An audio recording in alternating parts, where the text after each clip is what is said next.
श्रीमद् भागवत ज्ञान यश से पूर्व पत्रकारों से बातचीत करते हुए पंडित मधुर गोपाल दास शास्त्री बहेड़ी के नगर के मेला श्री राम लीला मैदान में सप्ताह श्रीमद् भागवत ज्ञान यश का दिन बुधवार को समय 5 बजे कथा व्यास पंडित मधुर गोपाल दास शास्त्री के द्वारा कथा का शुभारंभ हुआ। भागवत कथा से पूर्व पंडित मधुर गोपाल दास शास्त्री पत्रकारों से रूबरू हुए। उन्होंने कहा कि मानव को सदैव पुण्य कर्म करते रहना चाहिए। व्यक्ति जैसे कर्म को करता है वैसा ही फल प्राप्त करता है। आज प्रथम दिवस की कथा में भक्ति ज्ञान वैराग्य कथा एवं महात्म्य कथा का वर्णन किया जाएगा एवं बाहरी के सभी भक्तों ने प्रातःकाल पार्थिव शिवलिंग निर्माण रुद्राभिषेक पूजन किया और शाम काल के मुख्य अतिथि के रूप में केसर इंटरप्राइजेज के सीईओ शरद मिश्रा के साथ में दीप प्रज्वलित किया एवं पूजन व सभी भक्तों ने कथा श्रवण की।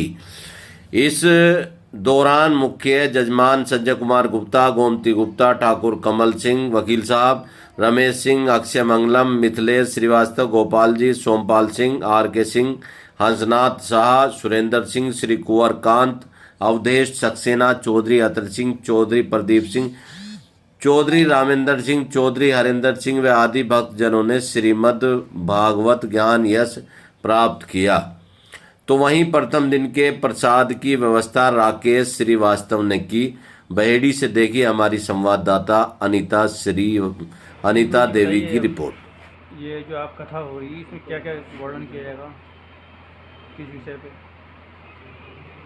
सर्वप्रथम तो भैया आप सब लोगों को बहुत बहुत धन्यवाद और आप सबका बहुत बहुत हार्दिक अभिनंदन। आपका प्रश्न क्या कि कथा में क्या क्या वर्णन किया जाएगा।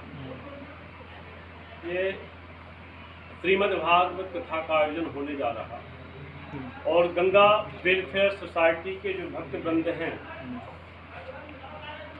बहेड़ी परिक्षेत्र से लगाकर के अपने केसर फैक्ट्री के जितने भक्तजन हैं उनके माध्यम से ये आयोजन 15 वर्षों से आयोजित हो रहा है।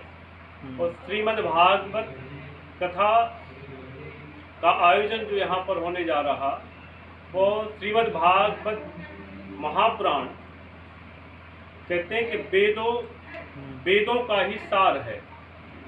वेदों का ही सार है। जिस प्रकार जैसे आम के वृक्ष में जड़ से लगा करके आम के वृक्षों की लताओं में, तनों में, पत्तों में भी आम का रस विद्यमान होता है, किंतु उस रस को यदि हम चखना चाहें तो ना तो हम पत्ते से स्वाद को ले सकते हैं, ना शाखाओं से ले सकते हैं और ना जड़ से ले सकते हैं, किंतु वही रस जब फल के रूप में प्राप्त होता है तभी हम उस रस का स्वाद प्राप्त कर सकते हैं।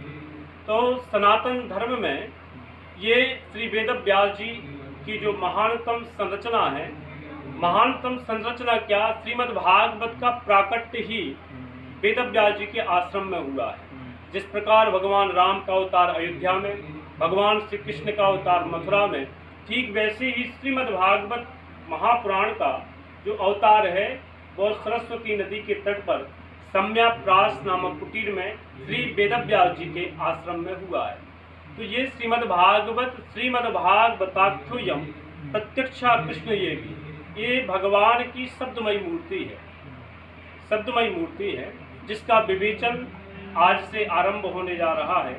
ये वेदों का ही सार है, उपनिषदों का ही सार है और श्री वेद व्यास जी ने ये इतनी अद्भुत कृति की संरचना की है कि इसके श्रवण मात्र से ही जीवों का कल्याण हो जाता है, उद्धार हो जाता है। और कलयुग में तो इससे बढ़कर कोई मुक्ति का साधन है नहीं है। ये अद्वितीय मुक्ति का हेतु है, मुक्ति का साधन है। ये 7 दिवसीय कथा है और 8वें दिवस हवन यज्ञ हमारे पूज्यपाद ये वेदोक्त ब्राह्मणों के माध्यम से यज्ञ होगा 8वें दिन और 6 तारीख को, और भंडारा महाप्रसाद का आयोजन है। सुबह में भी कोई कार्यक्रम है आपका? हाँ, सुबह पार्थिव पूजन होता है, पार्थिव शिवलिंग निर्माण होता है भक्तों के द्वारा और वेदज्ञ ब्राह्मणों के द्वारा विधिवत हाँ पूजन कराया जाता है। डेली होगा वो? हाँ, प्रतिदिन होता है। आज से ही आरंभ हो गया। थोड़ा सा ये बताएं ये कथा सुनने के क्या लाभ लोगों को मिलते हैं? कथा ही व्यथा दूर करती है। कथा श्रवण से ही जीव मात्र का कल्याण है। देखिए, दैहिक दैविक भौतिक तापा और राम राज नहीं काहू ही व्यापा। देखो, प्रत्येक जीव संसार में जो भी है, समस्त प्राणियों की यदि स्थिति को देखा जाए तो त्रिविध तापों में सब लोग दुखी हैं। दैहिक ताप, आदि भौतिक ताप, आध्यात्मिक ताप। कोई तन से दुखी है तो कोई मन से दुखी है, कोई धन से दुखी है। तो ये त्रिविध ताप है। और कहते तापत्रय विनाशाय। देखिए, ताप क्या है? पाप का ही फल ताप है। जैसे हमें आपको दुख मिलता है तो हमारे आपके पाप का ही फल है। यदि सुख मिलता है तो हमारे पुण्य का फल है।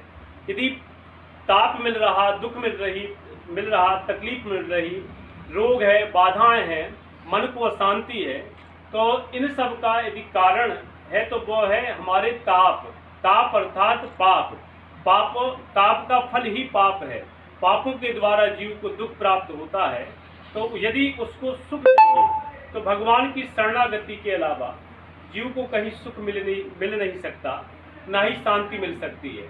तो श्रीमद् भागवत कथा श्रवण का फल यही है कि जीव मात्र को यदि आनंदमय होना है, अपने जीवन को आनंदित करना है, सुखमय करना है, तो सुख है भगवान के चरणों में। यदि भागवत जी की शरणागति जीव स्वीकार करता है तो उसको परम सुख की प्राप्ति। समाधान 24